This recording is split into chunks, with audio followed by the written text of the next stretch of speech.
اللہ تبارک و تعالی نے حضرت آدم علیہ الصلاۃ والسلام کے سامنے تمام اشیاء پیش فرمائی، جو پیدا ہو گئی تھیں وہ بھی، اور جو پیدا ہونے والی تھیں ساری چیزیں آپ کو یہ سامنے رکھ دیں، اور ساری چیزوں کے نام اور ان چیزوں کے خواص، ان کی صفات، ان کے اصول اور ان کے سارے علوم اللہ تعالی نے آپ کو سکھا دیے۔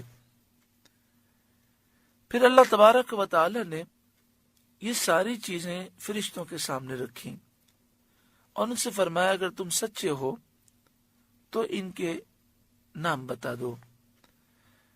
اس سے مراد یہ ہے کہ اگر تم اپنے خیال میں سچے ہو کہ میں کوئی مخلوق تم سے زیادہ عالم پیدا نہ کروں گا اور خلافت کے تم ہی مستحق ہو، تو ان چیزوں کے نام بتاؤ، کیونکہ خلیفہ کا کام تصرف و تدبیر اور عدل و انصاف ہے، اور یہ بغیر اس کے ممکن نہیں کہ خلیفہ کو ان تمام چیزوں کا علم ہو۔ یعنی مراد یہ ہے کہ اللہ تعالی نے فرشتوں سے یہ جو فرمایا ان کنتم صادقین، اگر تم سچے ہو، یعنی جو تمہارا خیال ہے اگر وہ خیال سچا ہے کہ سب سے ساری مخلوق میں سب سے افضل مخلوق اور سب سے زیادہ عالم تم ہی ہو اور تمہارے علاوہ کوئی خلافت کا مستحق نہیں، تو ان چیزوں کے نام بتاؤ، کیونکہ خلیفہ کو تصرفات کرنے ہوتے ہیں، تو خلیفہ کے لیے ضروری یہ ہوتا ہے کہ وہ ان چیزوں کا جن پر اسے تصرف کرنا ہے مکمل علم رکھنا اس کے لیے ضروری ہے۔ Allah subhanahu wa ta'ala presented before Sayyidina Adam alayhi salam all things, those that had been created and those that were going to be created. All things were placed before him. Allah subhanahu wa ta'ala taught him the names of all things, their qualities, their principles and all their sciences. Then Allah subhanahu wa ta'ala presented these things before the angels and said to them, if you are truthful, then tell me the names of all these things. The meaning is that if you are truthful in your assumption that I will not create a creation more knowledgeable than you, and that you alone deserve to be deputy, then tell me the names of these things. Why? Because the duty of a deputy is administration, management and justice, and this is not possible unless the deputy has knowledge of these matters.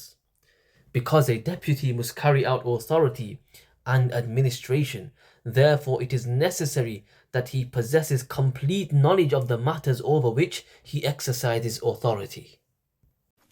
اس سے معلوم ہوا کہ نبی کریم صلی اللہ علیہ وآلہ وسلم تو اللہ کے خلیفہ اعظم ہیں، تو اللہ تبارک و تعالی نے جب آدم علیہ السلام کو پوری دنیا کا علم دیا تو حضور صلی اللہ علیہ وآلہ وسلم کو تو پوری کائنات کا علم عطا فرمایا، کائنات کے ذرے ذرے کا علم اللہ تعالیٰ نے آپ کو عطا فرمایا، اور اس پر کئی احادیث دلیل کے طور پر موجود ہیں، اور اس سے یہ بھی معلوم ہوا کہ انبیاء فرشتوں سے افضل ہیں۔ The Holy Prophet Muhammad sallallahu alayhi wasallam is the greatest deputy of Allah subhanahu wa ta'ala. Allah subhanahu wa ta'ala granted Adam alayhi salam knowledge of the entire world, whereas the Prophet sallallahu alayhi wasallam was granted knowledge of the entire universe. Allah subhanahu wa ta'ala granted him knowledge of every particle of creation, and many ahadith exist as evidence for this. From this we also understand that the Prophets ﷺ are superior than the angels. قالو، وہ بولے یعنی فرشتوں نے کہا، سبحانکا، پاکی ہے تجھے، لا علم لنا الا ما علمتنا، ہمیں کچھ علم نہیں مگر جتنا تو نے ہمیں سکھایا، انک انت العلیم الحکیم، بے شک تو ہی علم و حکمت والا ہے۔ اس میں فرشتوں نے اپنی عاجزی کا اعتراف کیا اور انہوں نے اس بات کا اظہار کیا کہ یہ سوال سمجھنے کے لیے تھا، حکمت معلوم کرنے کے لیے تھا، ہمارا یہ سوال اعتراض کے طور پر نہ تھا، اب انہیں انسان کی فضیلت اور اس کی پیدائش کی حکمت معلوم ہو گئی جس کو وہ پہلے نہ جانتے تھے. قالوا سبحانك لا علم لنا إلا ما علمتنا إنك أنت العليم الحكيم. Glory be to you.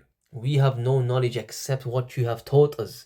Indeed, you alone are the all-knowing, the wise.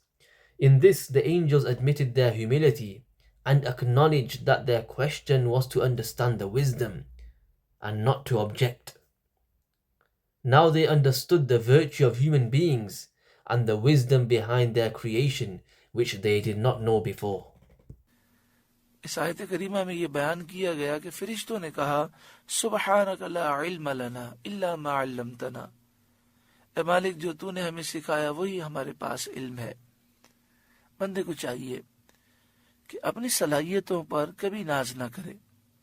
جس طرح فرشتوں نے یہ کہا مالک جو ہمارے پاس علم ہے وہ تو نے ہی سکھایا ہے، تو اسی طرح بندے کو یہ سمجھنا چاہیے کہ میری ساری طاقتیں، میری ساری صلاحیتیں اللہ کی طرف سے ہیں، میرا تو اس میں ذاتی کوئی کمال نہیں. This also teaches us that a servant should never take pride in his abilities. Just as the angels said that whatever knowledge they possess was taught to them by Allah subhanahu wa ta'ala, likewise a servant should understand that all his strength and abilities are from Allah subhanahu wa ta'ala. اس کے علاوہ یہ بھی معلوم ہوا کہ جس چیز کا علم نہ ہو انسان اس میں لا علمی کا اظہار کر دے اور عاجزی کرے. ایک بہت بڑے بزرگ تھے اور بہت بڑے علامہ تھے اپنے دور کے، آج سے کئی صدیوں پہلے. ان کا واقعہ کتابوں میں یہ لکھا گیا کہ ان کے پاس دور دراز سے ایک شخص آیا کوئی مسئلہ پوچھنے کے لیے، اور اس نے جب مسئلہ پوچھا تو آپ نے کہا لا اعلم، میں نہیں جانتا. تو وہ کہنے لگا آپ نے بڑے آرام سے کہہ دیا لا اعلم، آپ کو یہ محسوس نہ ہوا کہ اس طرح آپ کی عزت میں فرق واقع ہوگا، اور آپ نے ذرا بھی اس قسم کی کوئی حیا محسوس نہ فرمائی اور حق کا اظہار کر دیا. تو آپ نے فرمایا جب فرشتوں سے اللہ تعالیٰ نے فرمایا ان چیزوں کے نام بتاؤ، انہیں نہیں معلوم تھے تو انہوں نے لا علم لنا کہہ دیا.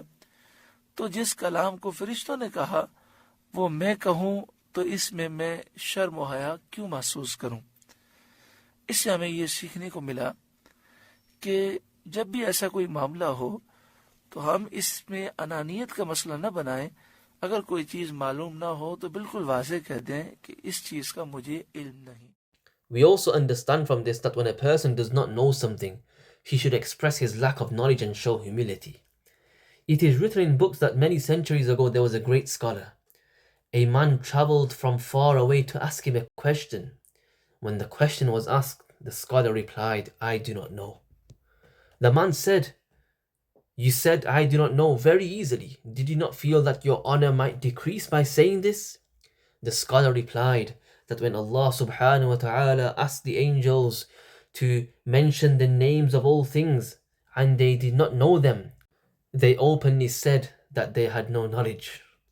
So if I say the same words which the angels said, why should I feel ashamed? This is what the scholar said.